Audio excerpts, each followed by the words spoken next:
Bien le bonjour tout le monde. Aujourd'hui, une nouvelle vidéo. On va parler de valorisation. On va vous apprendre à valoriser des entreprises en bourse.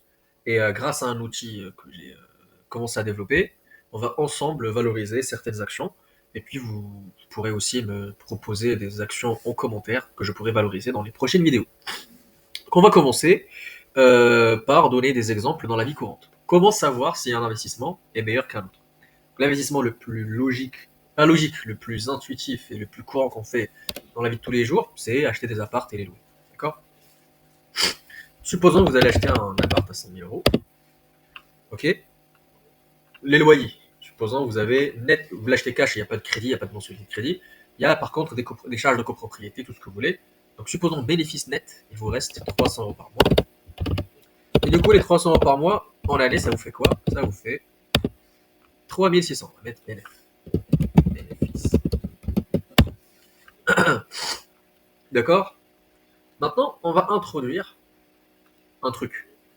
Combien il nous faut d'années pour récupérer le prix de notre investissement en collectant les bénéfices annuels?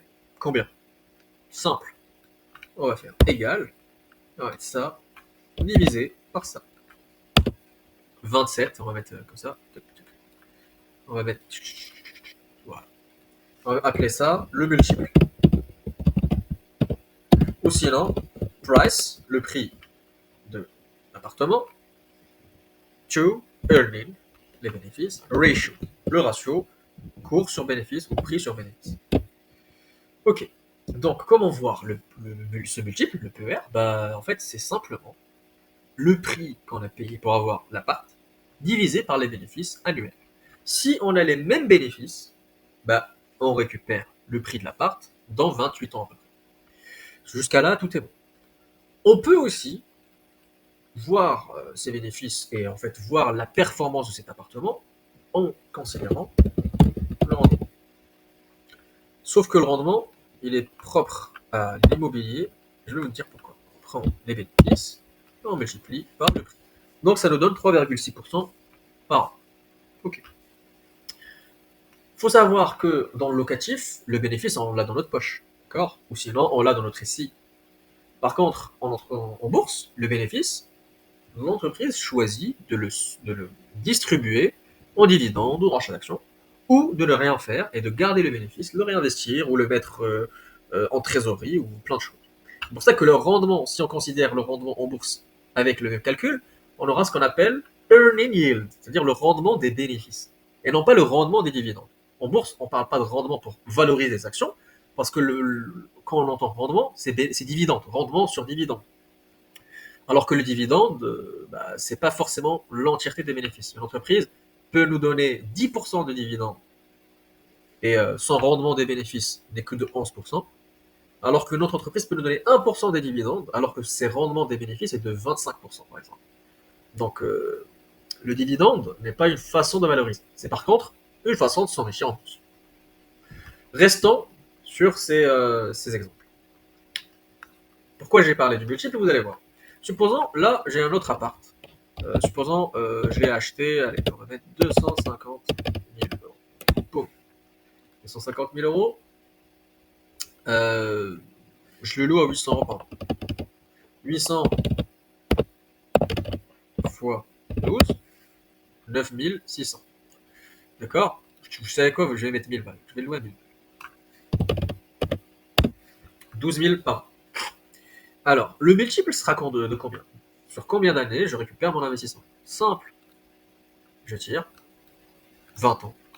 Et le rendement, je tire 4,80.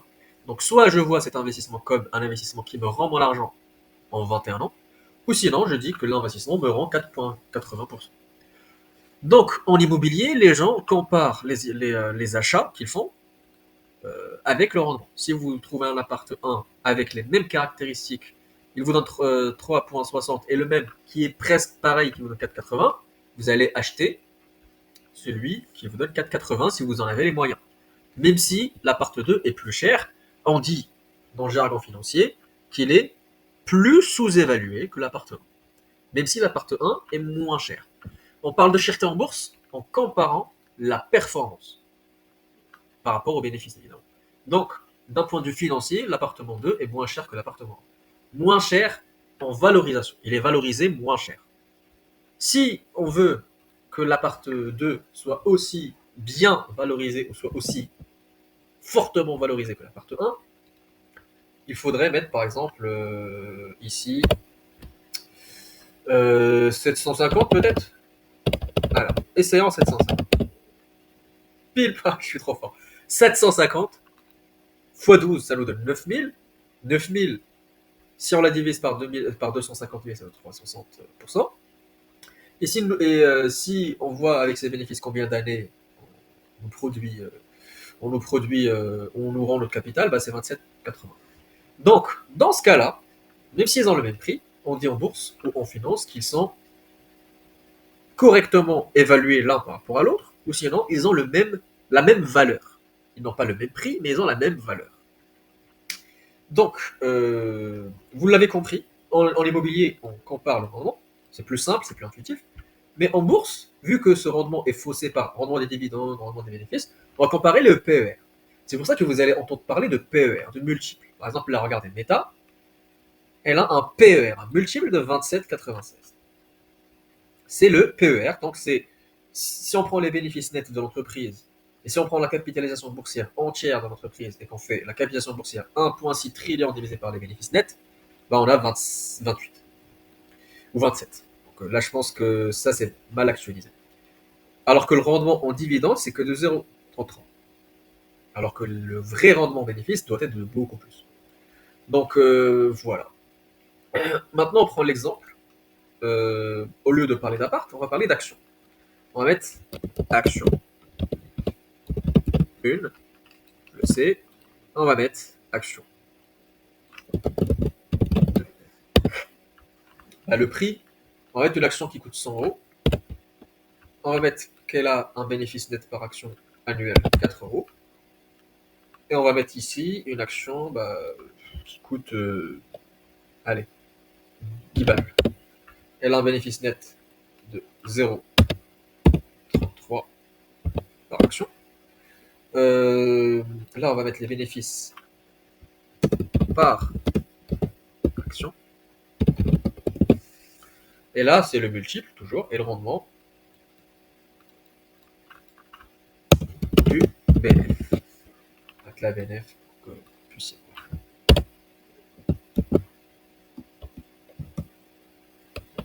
Voilà. Donc, le prix de la première action est plus haut que la deuxième action.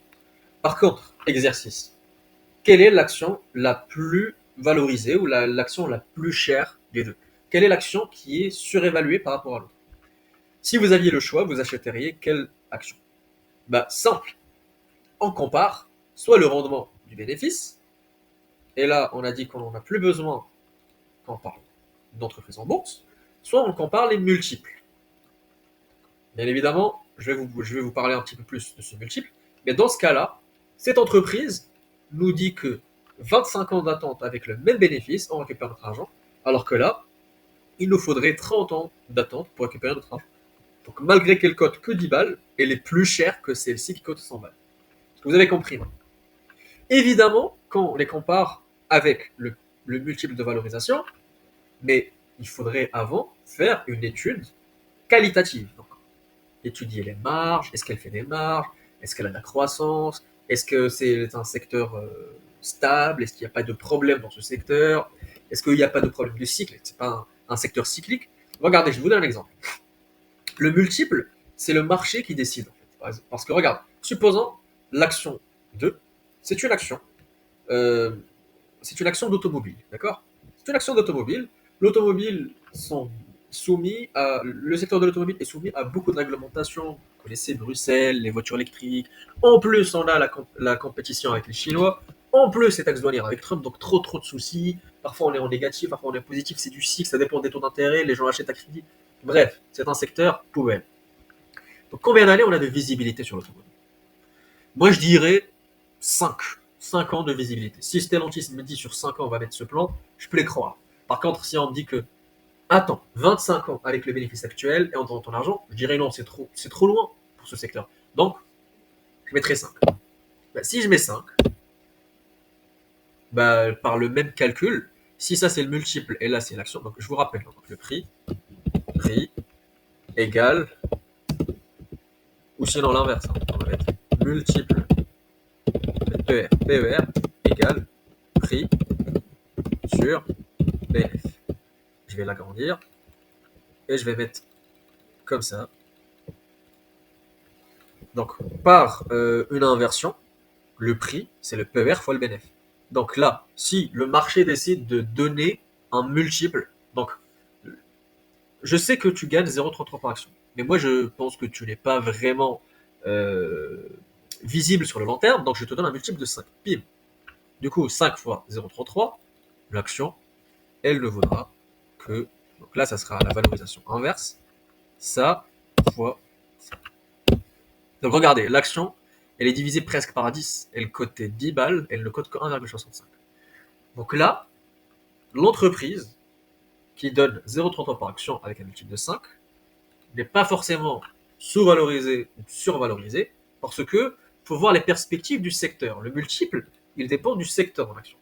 Donc, en immobilier, on est parti du prix d'achat et des bénéfices pour arriver au multiple. En bourse, pour valoriser, on commence par le bénéfice par action, on lui attribue un multiple cohérent, selon plein de choses, pour arriver à un prix.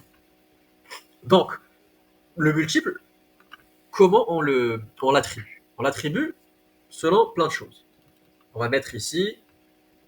Euh, ouais, je vais les écrire ici. Je vais les écrire. Vous savez quoi? Je vais les mettre ici. Je vais mettre la qualité. Qualité du business. Puis, stabilité des marges.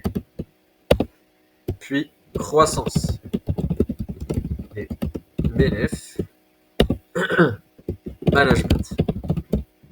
Si le management est compétent, qu'est-ce qu'on a encore? Qu'est-ce qu'on a encore? Qu'est-ce qu'on a encore? Secteur, type du secteur, tout simplement. Risque géopolitique ou pas. Donc, politique et géopolitique, ainsi de suite. Donc, vous devrez faire votre étude qualitative pour déterminer quelle est la visibilité que quel est le degré de visibilité que vous voyez sur l'entreprise en question. Voilà. Donc, Hermès, par exemple, le marché décide de la payer très très cher, Hermès. Alors, on va mettre Hermès en bourse. Et regardez, le PER que lui donne le marché, c'est de 50. 50, c'est un peu amusant. Mais 50, c'est un PER qui peut être logique pour certains. Donc, le business d'Hermès est transcendant du temps. Il a plus de 100 ans, plus de 200 ans même. Il évolue avec les modes. Ils ont une clientèle fidèle ultra riche. Inflation, guerre, déflation, je sais pas, coronavirus, sont là en train de vendre leurs sacs à des dizaines de milliers d'euros. Il faut une file d'attente, je sais pas quoi pour avoir les produits. Donc, c'est un secteur très stable, grosse marge, grosse croissance, le management compétent, le secteur est un secteur qui est monopolistique, il n'y a pas beaucoup de risques politiques ou géopolitiques, donc il y a beaucoup de visibilité, donc on serait prêt à donner un multiple très haut. Par contre, quand on dit très haut, il faut prendre ça avec des pincettes. Parce que n'oubliez pas que le multiple, c'est l'inverse du rendement. Donc quand on parle d'un multiple de 25, vous vous rappelez tout à l'heure, 4 divisé par 100, c'est 100 divisé par 4, c'est 25, mais 4 divisé par 100, c'est 4%. Donc 25 ampères, c'est l'équivalent de 4% en rendement des bénéfices. Donc, il faut donner un PER de sorte à ce que vous pourriez patienter avec un certain rendement décent jusqu'à l'échéance. Donc 25 ampères, c'est 4% par an, c'est pas mal par rapport à des obligations ou je sais pas quoi. En attendant que ça fasse la croissance, que ça reste solide, etc. Par contre, donner un PER de 50, c'est comme si vous patientez avec un rendement de 2%. C'est trop. Donc personnellement, je ne paye jamais plus de 30 fois les bénéfices. 30 ans de visibilité ou 3,3% de rendement actuel, pour moi, c'est la limite. Donc une fois compris ces concepts, on va aller au petit outil que j'ai commencé à développer. Donc là, j'étais en train de valoriser LVMH. Je vais prendre par exemple PayPal que j'ai acheté récemment. J'ai sorti une vidéo, la dernière vidéo. Donc il est coté au Nasdaq. Ici, il faut mettre la bourse où il est coté. Et là, il faut mettre le ticker symbole. Voilà. Donc les EPS, c'est Earning Per Share. Donc l'équivalent de tout à l'heure, bénéfice par action. Donc là, ça nous sort automatiquement l'EPS de PayPal, 4,99, à peu près 5 dollars par action. Le prix actuel, c'est ça. Donc, il nous sort le multiple que le marché est en train de payer aujourd'hui. Le marché aujourd'hui est en train de payer 12,5 de multiple. À tort ou à raison. Ça, c'est autre chose. Donc, à remplir, il faut aussi remplir le bénéfice, pardon, la croissance du bénéfice composé sur les 5 prochaines années. Et le PER qu'on voit l'entreprise être payée sur le long terme. Donc, long terme, je veux dire jusqu'à 5-10 ans. Sur PayPal, d'où on va sortir cette croissance des bénéfices. Évidemment, avant d'arriver là, vous allez faire votre étude qualitative. Écouter le management, connaître le business, le marché adressable, les concurrents, tout ça.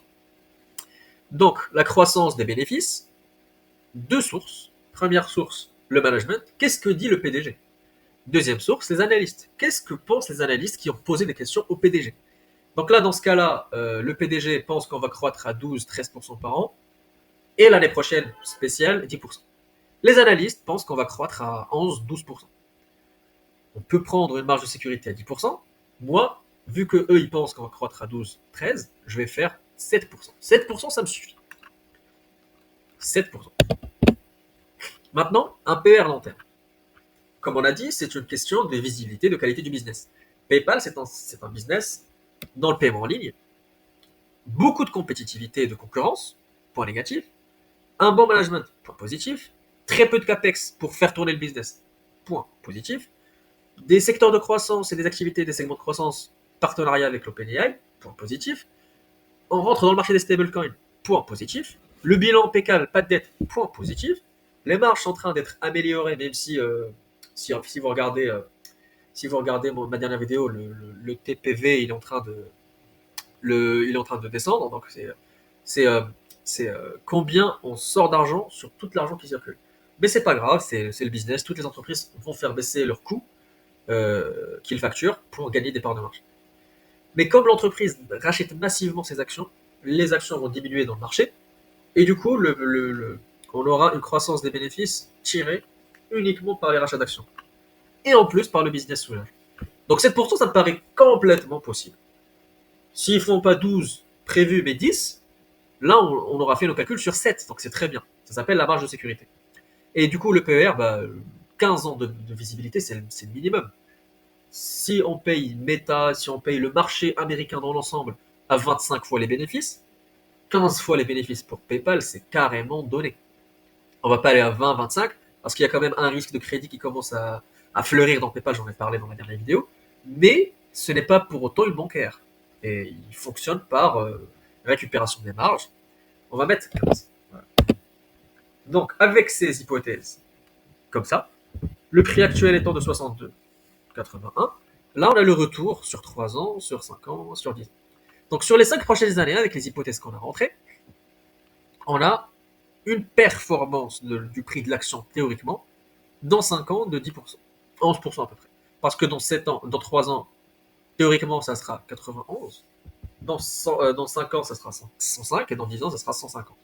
Donc là, c'est sur les 5 prochaines années. 10,82. Je peux le paramétrer pour qu'il me fasse pour les 10 prochaines années. La performance estimée. Mais 10 ans, c'est trop loin. 5 ans, c'est bien. Un coup, 5 ans, 3 ans, c'est bien.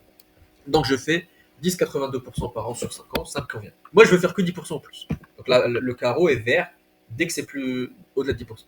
Donc là, on change également les hypothèses. Donc là, la méthode 2, c'est on rentre le CAGR désiré. Donc moi, je veux faire par exemple du 10%. Allez, supposons que je veux faire du 10%. La période d'investissement, 5 ans. Le PER long terme, on avait dit 15.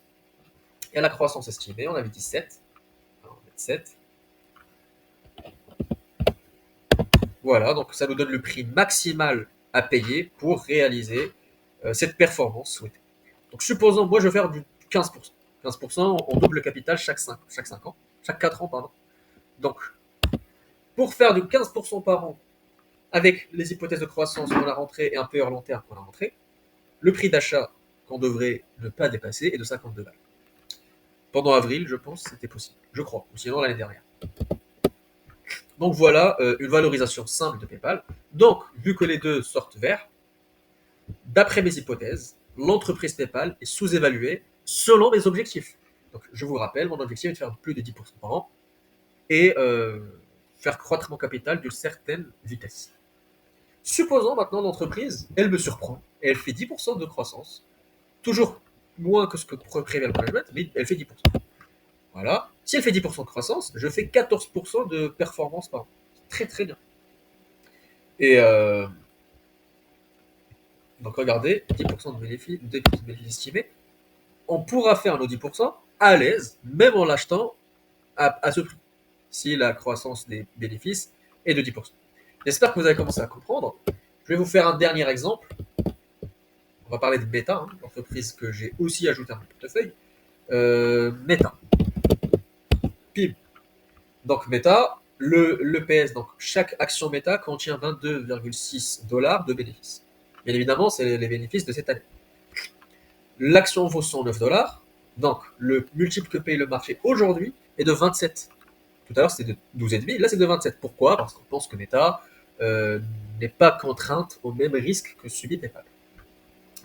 Donc, comme tout à l'heure, il faut aller se renseigner, lire les rapports financiers, lire les attentes des analystes, les questions, tout ça. Zuckerberg pense qu'on va croître à une vitesse très forte. C'est pour ça qu'il n'arrête pas de mettre beaucoup d'argent en CAPEX. Et c'est pour ça que le marché est en train de s'inquiéter, à tort pour moi.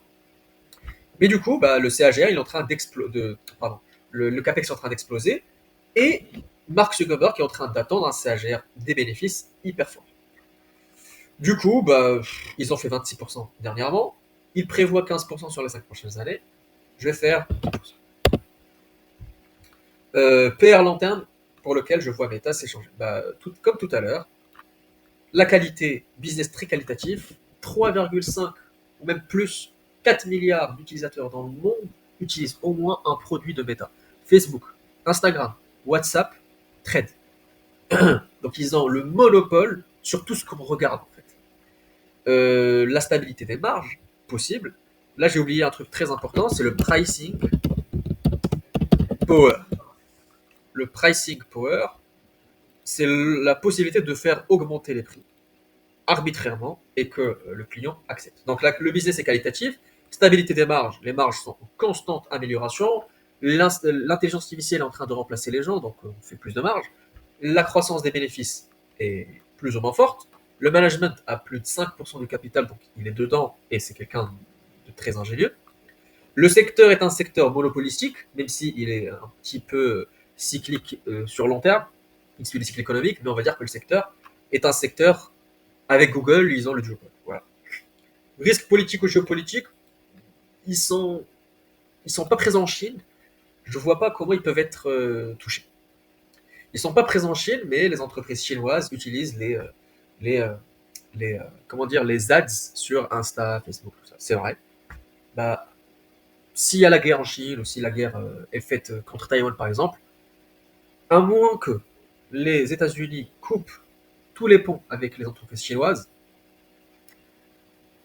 et même là, je dirais qu'ils vont continuer à mettre leur ads sur l'Europe, l'Afrique, tout ça. Je pense qu'il n'y a pas trop de risques. Le pricing power, ils l'ont aussi. La qualité de. Comment dire? La qualité de. Ils visent mieux les clients potentiels qui peuvent acheter. Donc, ils ont tellement de performance dans leur ciblage, c'est le mot que je cherchais, qu'ils sont en train d'augmenter les prix à raison. Donc, c'est un business qui est très visible sur le long terme, qui est très qualitatif. On peut mettre 25 de PR long terme. Et du coup, avec ces hypothèses, attendez, je vais mettre là 10%, et je vais mettre 15, 25 fois les bénéfices. Alors c'était là, 25.